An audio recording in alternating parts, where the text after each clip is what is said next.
कि आज़ाद कश्मीर में तिबी सहूलियात की फराहमी के लिए अरबों रुपए के खर्च के बावजूद सेहत का निज़ाम बुरी तरह से मुतासर है। मुख्तलिफ मकामात पर अस्पतालों की तामीर की निगरानी न होने की वजह से मुख्तसर दौरानिये के मंसूबे भी कई सालों से ताखीर का शिकार हैं। इसी पे रिपोर्ट कर रहे हैं मुजफ्फराबाद से तकीउल हसन।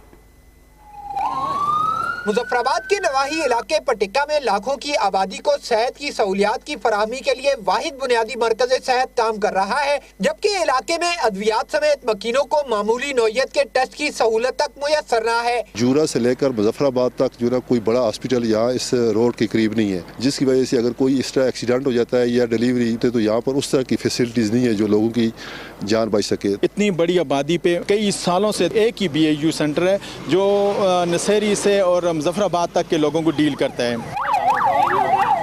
पटिक्का में तहसील सेहत मरकज के लिए इमारत की तामीर का 6 माह के दौरानिये का मंसूबा भी सालों से ताखीर का शिकार है, जबकि हुकाम का दावा है कि मंसूबे को जल्द मुकम्मल करके अवाम के लिए खोल दिया जाएगा। 2009 में ये अस्पताल मंजूर कराया था। हम तो दिन रात इस कोशिश में हैं, फ़ोन पे लगे रहते हैं, बार बार जाके वहाँ विजिट करते हैं कि जितनी जल्द हो सके वो अस्पताल मुकम्मल हो। हल्का 1 का नहीं बल्कि हल्का 2 के भी लोग वहाँ से इस्तिफादा हासिल करेंगे और इंशाल्लाह एक अच्छा अस्पताल बनेगा। आज़ाद कश्मीर में दर्जनों मफादे आमा के लिए सरकारी इमारत की तामीर के मंसूबे ताहाल फंड की कमी समेत मुनासिब देखभाल न होने की वजह से सालों से ताखीर का शिकार है, जिसके बायस लोगों को अजियत उठाना पड़ती है। सब डिवीजन पटिक्का में सेहत की बुनियादी सहूलियात न मिलने की वजह से लाखों नफूस पर मुश्तमिल आबादी में मरीजों को दीगर शहरों का भी रुख करना पड़ता है।